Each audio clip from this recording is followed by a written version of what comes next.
पाकिस्तान अगर 260 भी करता तो पाकिस्तान ये डिफेंड करने में कामयाब हो सकता था, क्योंकि रिक्वायर्ड रन रेट का प्रेशर होता है, लेकिन इनको समझाए कौन, समझ तो इनको आती नहीं है। बाबर आजम के सब पर कहते हैं कि बहुत बड़ा बैट्समैन है, मुझे ये बताएं रोटेशन ऑफ द स्ट्राइक का है। वो कहते हैं जी विराट कोहली हमारे फेवरेट है, तो विराट कोहली 25 रन करता है, उसमें 15 सिंगल होते हैं, 2 चौके होते हैं। अगर विराट कोहली को आपने फॉलो करना तो उनकी बैटिंग की पैटर्न को फॉलो करें ना।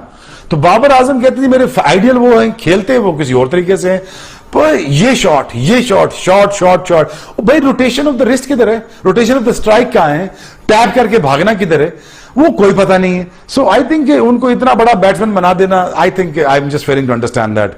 और एक match winning performance Babar Azam की मुझे नजर नहीं आई।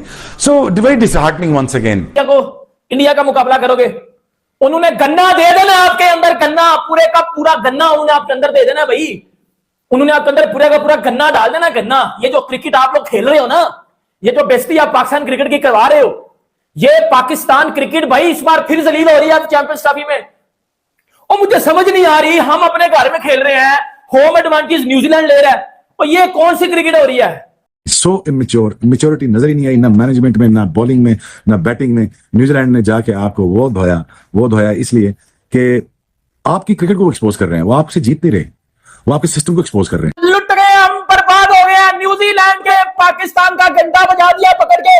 यकीन करो लानती की हद हो गई है, लानतपन की हद हो गई है कि हम अपने घर में भी हार रहे हैं। ये कौन सा बॉलर है यार, ये कौन सी लानतें पड़ रही है। आज मुझे आ गया गुस्सा। कब से ये शाहीन शाह अफरीदी है, कौन सी ईगल है। 4 साल से बता रहा हूं कि अगर नया बॉल स्विंग हुआ तो हुआ, लेकिन पुराने बॉल पे 3-3 छक्के का कैंडिडेट है। शाहीन शाह अफरीदी को फिर वहीं से जो पहला मैच फैंटी फिलिप्स की, आज फिर वहां से आके उसने फैंटी लगाई है, तो वो पूरी सीरीज में ही अब इनसे संभाला नहीं जा रहा। आज कोई पता नहीं, कोई मन्नत मांग के आए थे कि वो मिचेल से जान छूट गई, लेकिन आज टॉम लैथम 100, यंग ऊपर से इतना शानदार 100, तो 2 बंदों ने 100 किया, एक ने 50 किया, तो उस एतबार से तो रन जो है वो कम लग रहे हैं।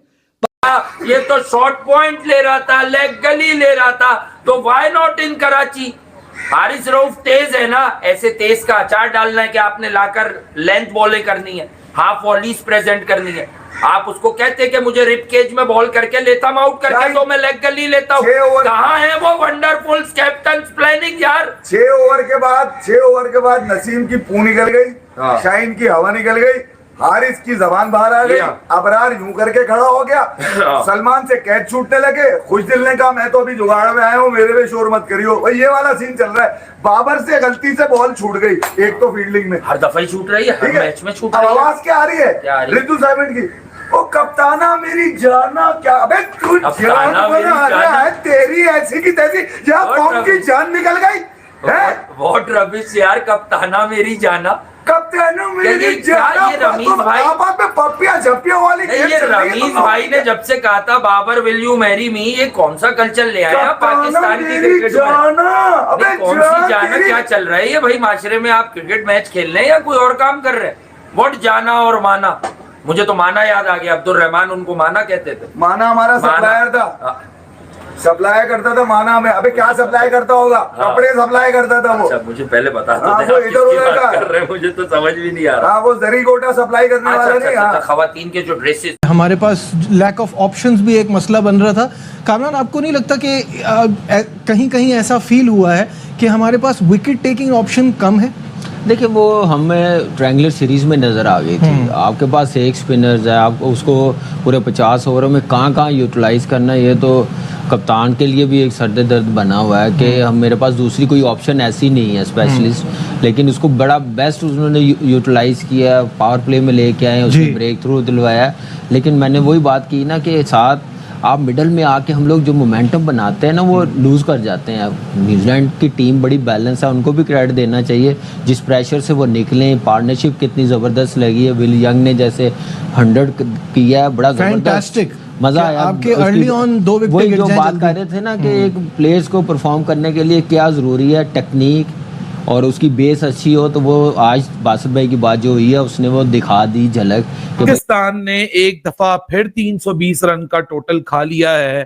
आपको याद होगा 8 फरवरी को हम कदाफी स्टेडियम लाहौर में एक गेम खेल रहे थे, एग्जैक्टली 40 ओवर तक वही गेम चला, उसी तरह न्यूजीलैंड ने रिस्क फ्री क्रिकेट खेल के एक बड़ा टोटल बना लिया। उस दिन डैरल मिचेल और केन विलियमसन मिडिल के अंदर पार्टनरशिप को एक कार्व कर रहे थे, फाउंडेशन सेट कर रहे थे, और आखिर में आके ग्लेन फिलिप्स ने जिस तरह का फेटा लगाया था, उसी तरह का आज फिर एक दफा आपको मुकाबला दिखा कि न्यूजीलैंड को बगैर किसी परेशानी के, बगैर किसी बॉदरेशन के, बगैर कोई रिस्क लिए 4 विकेटों के नुकसान पे वो पाकिस्तान के खिलाफ 320 रन कर गए। इंतहाई डिफेंसिव कैप्टनसी, इंतहाई अनइंस्पायर्ड बॉलिंग अटैक, मतलब यहाँ रन्स इस तरह पड़ रहे हैं कि हारिस रऊफ 80 से ऊपर रन्स खा के जा रहे हैं। आप रन्स को कंटेन करने की सोच में मुब्तला हैं भाई, नहीं रुकते रन्स। न्यूजीलैंड ने पहले 10 स्थान का प्लान है, हमारे जो क्या कहते हैं टीम मैनेजमेंट है उनका अलूफ होने का इससे बड़ा एग्जाम्पल आपको दिखता ही नहीं है कि आप न्यूजीलैंड के खिलाफ 2 दफा लास्ट वीक में खेल चुके हो, आपको एग्जैक्टली पता है कि उनके खिलाफ क्या करना है, लेकिन नहीं, दिमाग बंद करके आए हुए हैं कि हम रन्स को कंटेन करेंगे, हम स्पिनर से इनकी विकेटें लेंगे। अरे भाई, अबरार जो विकेट लेके गया उसका तो एक चुटकी जो स्पिन होता है वो एक चुटकी भी स्पिन नहीं हुआ, वो तो कॉनवे गलत लेंथ के ऊपर खेल गया, he was playing for a wrong one. वो तो कैरम बॉल थी और कैरम बॉल भी पड़ के सीधी गई है, एंगल हुई है सिर्फ, डिलीवरी उसमें कोई कमाल नहीं था। नसीम शाह ने जो पहला ट्रॉफी का पहला मैच जहां पर न्यूजीलैंड के बैटर्स ने पाकिस्तानी बॉलर्स की इतनी ज्यादा धुलाई की कि आप अंदाजा नहीं लगा सकते, और लेथम ने साथ में जो है वो विल यंग ने, और फिर जो कसर बची हुई थी वो फिलिप्स ने आके निकाल दिया पाकिस्तानी बॉलर्स के ऊपर, और जो है वो जिसको जितना दिल आया ना उसने पाकिस्तानी बॉलर्स को उतना ही जो है वो आज के दिन धोया। और ऐसा लगा कि भाई पाकिस्तान के जो बॉलर्स है ना वो बॉलिंग करना ही भूल गए आज के दिन, जिस तरह से जो वो इन बंदों ने जो धोया ना पाकिस्तानी बॉलर्स को, यकीन माने ऐसा लगा कि पाकिस्तान ने चैंपियंस ट्रॉफी की कोई तैयारी की नहीं हुई है, और ये जो वैसे ही जो मुंह उठा के आ गए हैं खेलने के लिए कि हम जो है चैंपियंस ट्रॉफी खेलेंगे।